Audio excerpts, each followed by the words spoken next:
Hola a todos, ¿cómo están? Bienvenidos sean a un nuevo episodio del Antipodcast. Les saluda Miguel Padilla y por supuesto, como en cada domingo de terror, nos acompaña nuestro productor y editor Sergio Bocanegra. Por supuesto, hola a todos los que nos saludan desde Spotify, Apple Music y YouTube.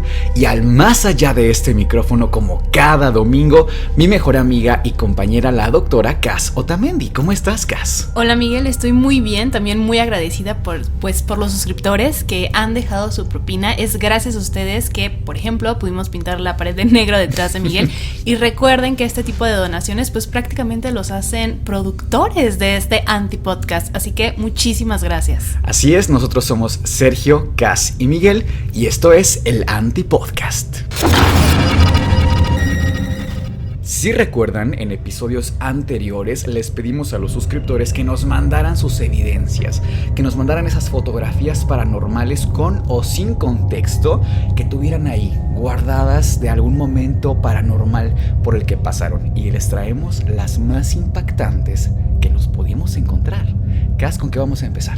Vamos a empezar con una fotografía muy particular. A mí me dejó fría cuando vi este correo. Y afortunadamente pues tiene contexto, así que voy a leerlo. Hola docs, ¿cómo están? Mi nombre es Ariadna Caero. Mirando el último episodio me dio gusto saber que ya hay un pequeño espacio para mandar nuestras historias escabrosas. Así que les quise contar esta mini historia que me pasó hace unos cuantos meses. Bueno, antes de independizarme, yo vivía con mi madre en un pequeño departamento que se encontraba literalmente al lado de un panteón en Iztapalapa, Ciudad de México. En esta casa yo ya había experimentado algunas cosas un poco extrañas, pero nada fuera de algo que no tuviera explicación. En una ocasión, yo me encontraba en la sala de mi casa, usando mi máquina de coser. Estaba muy apurada haciendo un vestido que iba a utilizar pronto, así que estaba al 1000 por hora. Para que tengan un poco de contexto, justo enfrente del comedor estaba el baño. En una ocasión estaba abierto. El departamento era viejo y en el baño había puertas, entre paréntesis, canceles, de plástico que te cubrían a la hora de ducharte. Así que, desde la posición en la que yo estaba, podía ver perfectamente el baño con la puerta abierta y el cancel, entre paréntesis, un tanto sucio. En un momento yo sentí o vi que algo se movió adentro.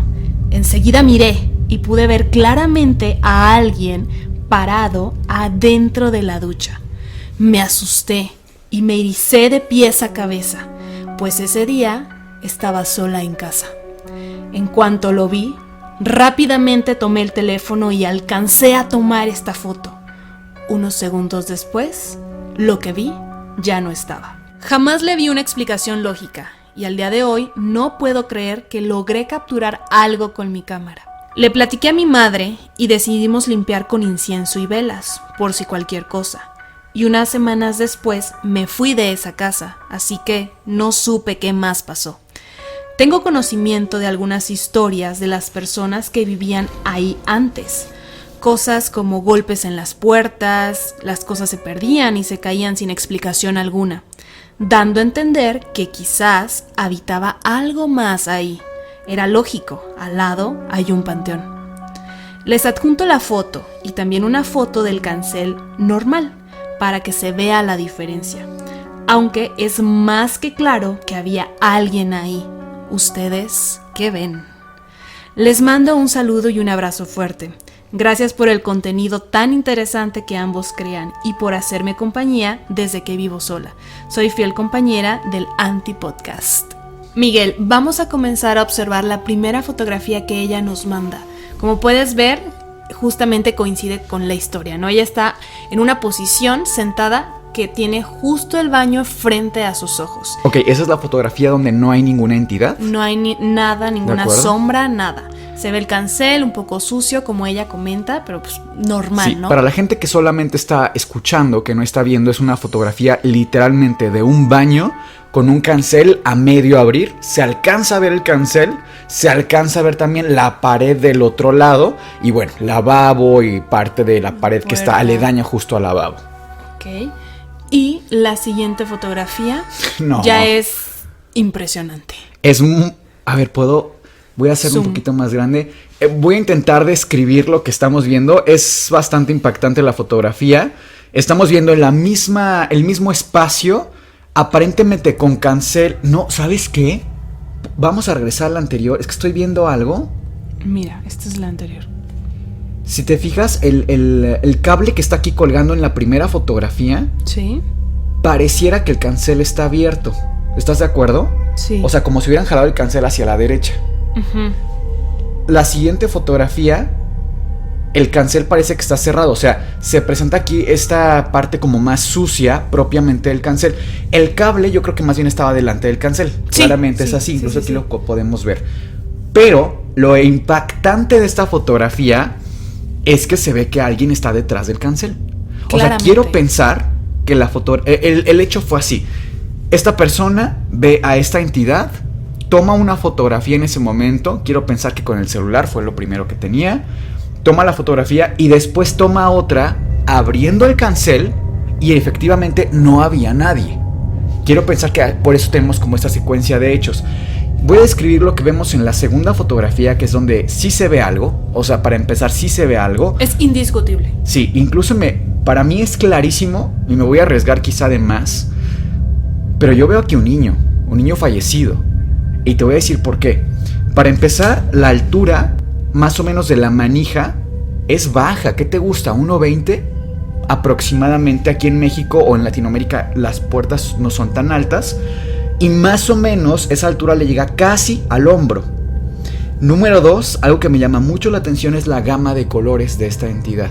Son colores muy vivos, como si fueran el uniforme de un niño. Eso es bien particular. Casi siempre cuando mandan a la gente fotos de entidades, fantasmas, lo que sea, casi siempre son sombras negras, ¿no? O blancas, pero esto aquí tenemos color. Totalmente. Luego, podríamos pensar, bueno, igual es una toalla. No hay dónde colgar la toalla. En la otra fotografía lo podemos ver que no había dónde colgarla.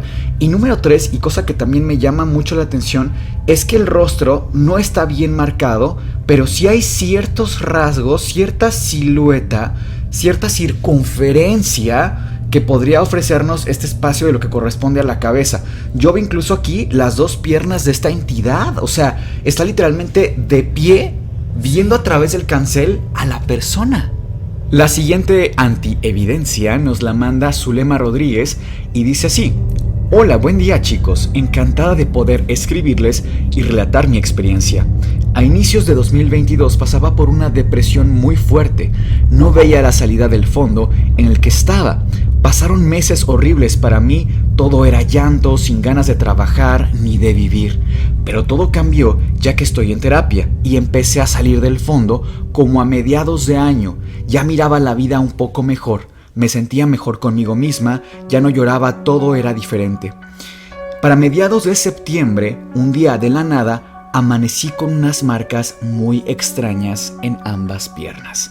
Y nos manda la fotografía Cas. Después nos relata un poco más, pero antes de pasar a las fotografías voy a terminar el contexto. Realmente me asusté mucho al verme con esas marcas. Nunca antes las había visto en mi vida, hasta ese día. Y hasta el día de hoy me siguen apareciendo. Tengo una compañera en mi trabajo que es sanadora a través de campanas y esas cosas. Ella me hizo una sanación y me habló de que eran entidades. Y que me hacían esas marcas diferentes, pero dudo ya que a veces tengo sueños con otra entidad que viene por mí. Mi compañera me contó que estas entidades te eligen, por así decirlo, por tu forma de ser, ya que ellos son malos y pasar por una depresión tan profunda, dice que a lo mejor a ellos les gustó eso y ahora ya me estoy curando, que no les pareció. Bueno, aquí un poquito como que hay palabras un poquito confusas y se manifestaron de esa forma. Tengo mis dudas de que sea eso. ¿Ustedes qué opinan? Buen día, Zulema Rodríguez. Las fotos son fuertes. Voy a primero poner esta que es aparentemente una... Bueno, si gustas describirla tú, Cas, para dar un poquito de contexto para los que solamente nos están escuchando. Bueno, tenemos esta fotografía que se toma la persona, se ve desde el ángulo desde que ella la toma, ¿sí? Y se ven sus piernas, pero específicamente la que más nos llama la atención es la pierna izquierda, a nivel de la pantorrilla, ya que claramente se ven huellas de unos dedos muy alargados. Se ven un poco más rojizas estas huellas, como si hubiesen sido cercanas en tiempo en cuanto se toma esta fotografía. Sí, imagínense la piel cuando alguien te aprieta muy fuerte el brazo y te queda esta marca sobre la piel. Pero la segunda fotografía es todavía más impactante. Se las ponemos en pantalla y es que de verdad es increíble lo que estamos viendo. Es espeluznante porque la forma que tiene la mano, Cas. Es una mano bastante grande. Es la misma bueno, también es una pantorrilla. Pero del lado derecho. Pero del lado derecho. Y lo que estamos viendo acá es una marca mucho más profunda, con mucha mayor fuerza. E incluso se marcan, no quiero decir uñas, garras. Se marcan garras en la piel de esta persona. Y me llama la atención. Quisiera saber tú qué opinas, Cas. Es que no son humanas, perdón, pero esa huella no es humana, o sea, las falanges, que son los pequeños huesos que constituyen un dedo, claramente incluso tenemos las divisiones, lo podemos ver en la piel, no corresponden con la imagen que tenemos, con la foto que tenemos. Luego, las uñas, o sea, ¿por qué se marcarían de esa manera las uñas? Podemos ver claramente triángulos así. ¿Cómo puedes hacer con unas uñas comunes de humano estas marcas? No se quedan así. Dijéramos, si fuera una mano de una persona que tiene uñas falsas, acrílicas, esas uñas presentan una concavidad en la mano en supinación. Sin embargo, aquí pareciera al revés. Aparte, no son tan fuertes, son uñas frágiles. Se podrían, para hacer esto, o sea, dejar marcada la piel con uñas acrílicas, antes se te caen porque son muy frágiles en ese sentido, no puedes arañar como tal. Sí, y también otra cosa a detallar es que vemos aquí, si no me equivoco, 1, 2, 3, 4, 5 dedos, pero el agarre que tiene no es propiamente de uso de pinza gruesa, no es hacer movimiento para agarrar algo como un vaso, por ejemplo. La manifestación que yo estoy viendo acá es de opresión contra la pierna, y llama también la atención que sería 1, 2, 3, 4, el cuarto dedo es mucho más corto que, por ejemplo, los otros, es casi del mismo tamaño que el último dedo, el dedo 5. Entonces es muy impactante la foto en sí misma porque, como dices, no pareciera humana. Si me lo preguntas, si tuviera que decidir por una entidad, para mí es un demonio. Claro que la manifestación demoníaca en general ofrece muchas más variaciones, muchas más presentaciones, no únicamente físicas. De hecho, sería raro ver que un demonio se manifiesta de esta manera en primera instancia. Quizás es muy poderoso. Pero ¿por qué se manifestaría como así, en primera instancia? Sí entiendo que hay demonios que pudieran actuar a nivel físico, pero aquí no nos hablan de ruidos extraños, no nos hablan de otro tipo de manifestaciones. Directamente se fue a lo físico. Entonces, claro que también dentro de la demonología tenemos algunos como los súcubos, que son demonios que tienen actividad sexual, que se manifiestan mucho más físicamente. Pero esa sería mi teoría, no sé tú cuál tengas, Cas. Yo también creo que es un demonio, otra entidad no me suena, ¿sabes? Por el tamaño tan grande, las garras.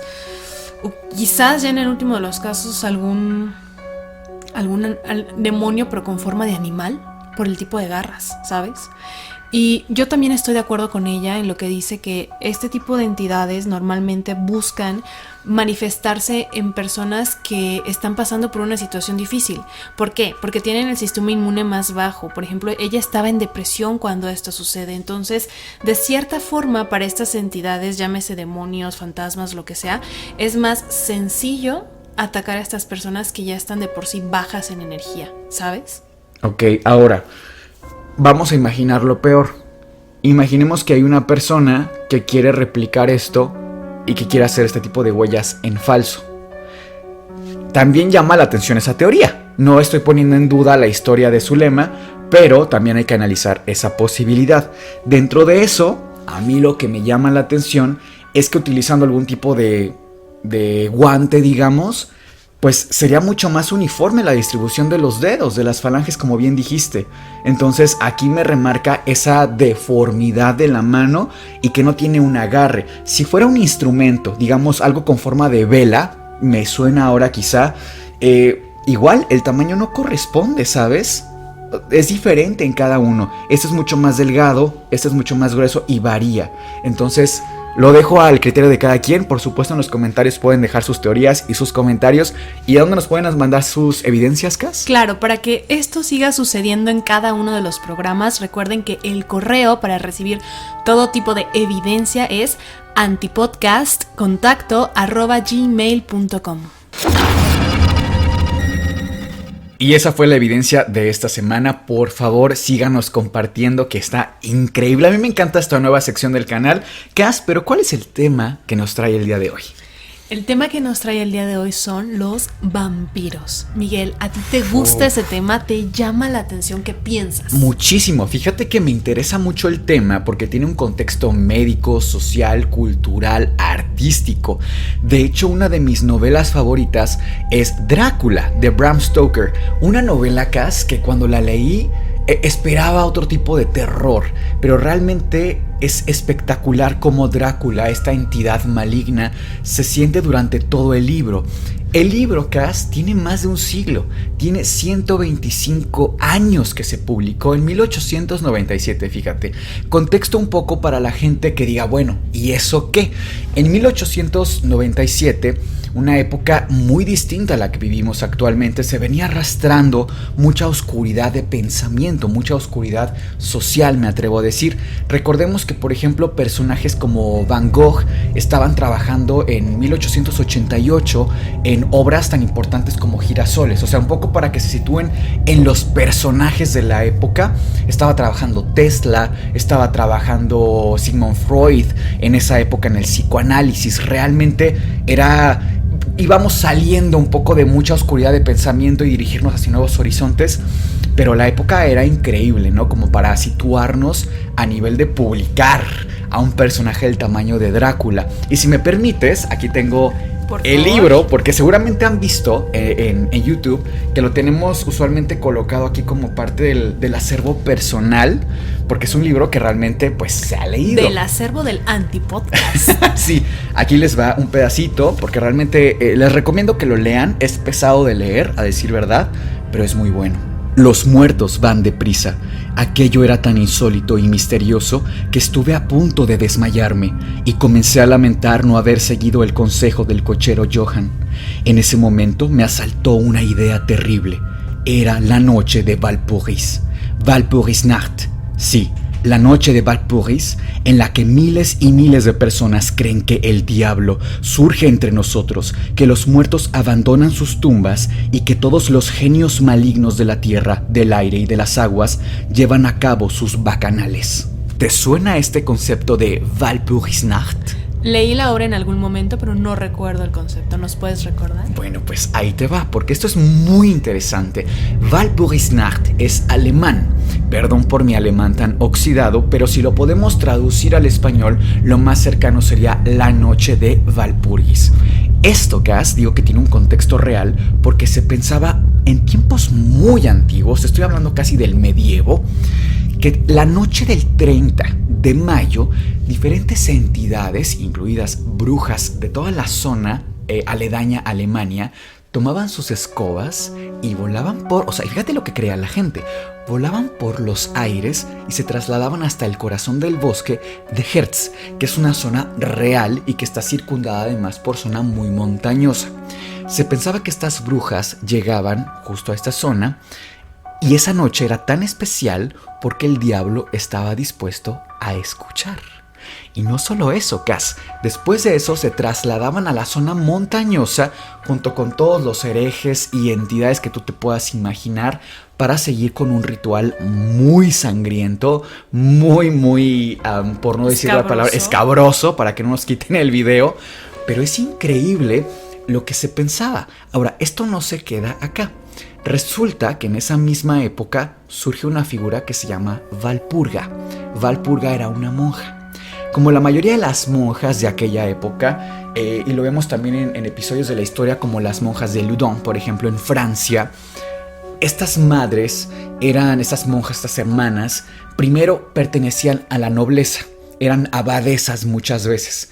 Siendo abadesa pasa a ser monja y resulta que se le conoce como una auténtica cazadora de brujas, de las brujas que venían justamente en la noche de Walpurgis. Pero otros lo relatan, otros historiadores, como simplemente una monja, pero lo que sí sabemos es que se ha canonizado, es una santa, Santa Valpurga. Entonces es cierto que hay mucho de la historia que es muy interesante, pero ¿qué tanto es verdad, qué tanto es mentira? ¡Wow! O sea, ya como para que a alguien se le reconozca a una monja como cazadora de brujas y al mismo tiempo la gente tuviera tanto miedo.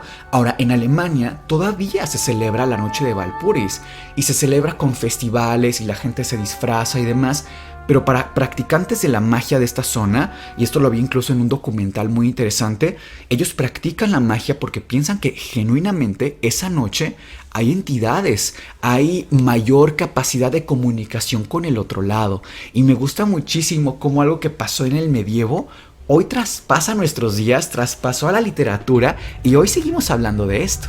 Pero esta palabra, vampiro, ya se utilizaba desde el 1800, como la conocemos hoy en día, con el contexto que lleva un vampiro. Fíjate que la palabra vampiro no aparece por primera vez realmente en el texto de Bram Stoker. Es mucho más antigua. Se piensa que tiene un origen eslavo o turco, o incluso los dos.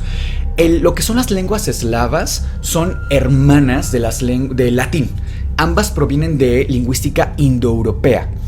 ¿A qué me refiero con que son hermanas? Que tienen como un mismo origen. Las lenguas eslavas vienen del protoeslavo y a su vez vienen de lingüística indoeuropea. A eso me refiero. Y propiamente la lingüística indoeuropea nos da al latín. Y del latín salen las lenguas romance, como lo es el español, el francés, el italiano, etc. Especialmente hablando de lo que son las lenguas eslavas, tenemos el vocablo que significa aquel que se alimenta de sangre, mientras que en vocablo turco es aquella entidad que tiene capacidad de volar. Después se pasa a lo que es el latín, lenguas romance, entiéndase como vampire en francés o en español como vampiro, y después llega al inglés como vampire. Y es muy interesante porque esta figura del vampiro lo vemos en muchísimas culturas, incluso mexicanas. Está en todas partes, que esa es una de las cosas que a mí más me llama la atención. De pronto vemos figuras muy similares en diferentes partes del mundo. ¿Cómo por qué? Entiendo que de pronto, claro, la migración y se desplazan, y también junto con el hombre se desplazan todos sus mitos, todas sus creencias y toda su mitología en general. Pero siento que es demasiado uniforme, por lo menos lo encuentro curioso. Yo quisiera, Miguel, preguntarle a todo el público que nos escucha esta noche de Domingo de Terror, si este ser, Drácula, místico, con una sed de sangre, diabólico, que prácticamente tenía su alma en el infierno, fue real.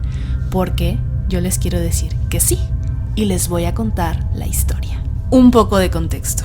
Vamos a situarnos en el siglo XV, más o menos en 1476, una época para Europa pues brutal, ya que estábamos con esto de los reinos y que se peleaban por las tierras y que había grandes ejércitos que se peleaban por un rey. Sí, eran baños de sangre históricamente, claro.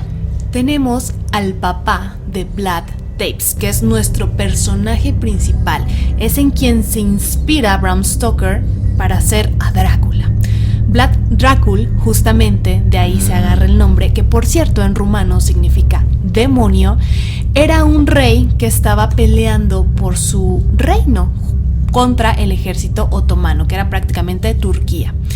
En algún momento llegan a una especie de acuerdo, en el cual Vlad Dracul tiene que entregar a 2 de sus 3 hijos al ejército contrario. Se los llevan. Este hijo era justamente Vlad Tepes. Vlad Tepes es entregado al ejército opuesto. Exactamente, y más o menos tenía unos 13, 14 años, realmente era muy pequeño. Se suponía que se los llevaban como rehenes y que iban a negociar. Vlad Tepes logra salir, logra huir y regresar a su reino.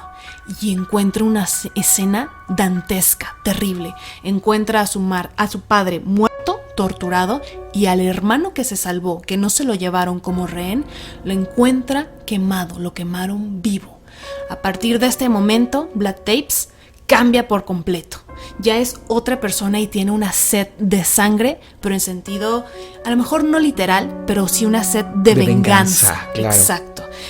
Entonces tiene que, como él era el único descendiente del rey, tiene que tomar el puesto de rey y hace una estrategia en la cual invita a estos personajes que se llevaron la vida de su padre y de sus hermanos para una especie de cena amistosa, para arreglar las cosas. Los invita al palacio y todo termina en masacre.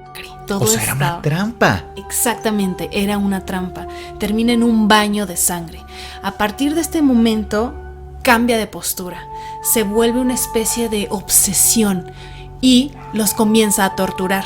Le gustaba esto del empalamiento. De hecho, a Vlad Tepes también se le conoce como Vlad el Empalador. Exacto. Y ¿sabías que se calcula que mató alrededor de unos 60,000 hombres? Solamente por placer, es decir, no significa que todas estas personas hayan estado involucradas en actos en contra de Vlad Tepes como tal, sino que sí ya había cierto placer, encontraba en la sed de venganza de verlos morir torturados con empalamiento mucho gusto. Y para quienes no estén familiarizados con lo que es un empalamiento, es prácticamente ubicar a una persona. Ahora sí que una estructura que puede ser de madera, usualmente lo era, en medio del cuerpo. O sea, eran perforados desde la boca hasta el recto con una estaca y se colocaban en la tierra. Y lo que me parece históricamente, esto es real, lo que me parece muy curioso es que esto no era nada más por el mero placer de ser, que claro que había cierto sadismo en esta práctica, sino que también se ponía como una especie de aviso, una especie de trofeo, incluso el poner estos cuerpos a la vista de todos. Exhibiéndolos. Claro, porque no se empalaba a la gente en una habitación privada, se hacían a la vista de todo el pueblo y sobre todo para que los enemigos fueran avisados. Oye, Cass, ¿y tú qué personaje piensas que fue peor? ¿Vlad Tepes o Drácula? Definitivamente Vlad Tepes. O sea, 60,000 personas solamente por el placer de verlas morir, el placer del empalamiento, de torturarlos, de ver sangre. Si bien no la bebía, ya hasta era prácticamente excitante para él el hecho de ver cómo se desangraban durante el empalamiento. Sí, claro. Sin dudas, para mí la historia real me parece mucho más brutal que Drácula, que, no sé, trató de asesinar a Lucy, por ejemplo, ¿sabes? Sí, totalmente. La maldad de Drácula es justo como te decía, este contexto muy místico, muy de hacer el mal. Pero una vez más, la realidad supera a la ficción. Y lo vemos no nada más con este personaje. Realmente en esas épocas hay un montón de personajes sumamente, que pertenecían a la nobleza, a la aristocracia, sumamente sangrientos. Después les contaremos historias de aquellas abadesas que se bañaban en sangre de lo que consideraban vírgenes para mantenerse jóvenes. O sea, fíjate nada más hasta dónde llega esta maldad. O sea, nuestra dirección del bien y del mal, ¿qué importa? Si me puedo mantener joven matando a 15 mujeres para que mi piel también luzca, claro, para que mi piel luzca bella. Qué fuerte que nuestra historia, estos personajes sean reales. Pero Miguel, tú habías comentado casi al inicio del video que todo esto del vampirismo tiene de cierta forma un contexto médico. ¿A qué te refieres? Okay. Bueno, fíjate que hay sustancias en nuestro cuerpo, reales por supuesto, esto ya es totalmente real, que se llaman porfirinas. Las porfirinas en nuestro cuerpo sirven para crear otras sustancias, por ejemplo la hemoglobina. La hemoglobina a su vez es una... Palabras muy sencillas para que todos los podamos entender. Otra sustancia que es la encargada de transportar el oxígeno por todo nuestro cuerpo. Imagínate qué tan importante es tenerla, ¿no?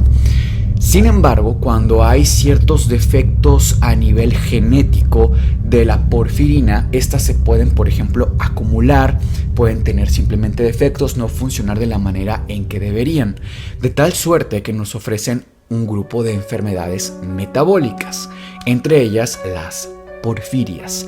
Te voy a mostrar una imagen aquí a toda la gente que nos esté viendo vía YouTube de una persona con un verdadero caso grave de porfirias. Ahora, ¿por qué lo menciono? ¿Por qué digo que tiene que ver? Si ustedes ven el aspecto de esta persona, puede relacionarse mucho con el aspecto relacionado tanto en la literatura como en la mitología de los vampiros.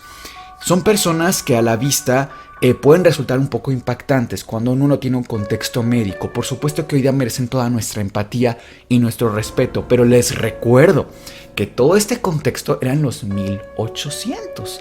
Incluso el primer caso documentado de porfiria fue en 1874, prácticamente 26 años antes de que se escribiera Drácula. Por supuesto que en los 1800, cuando tú veías a una persona con estas características físicas, una piel sumamente fotosensible, es decir, que a la luz del sol le causaba un daño increíble. Se les podía abrir la piel, crear llagas, así de sensible.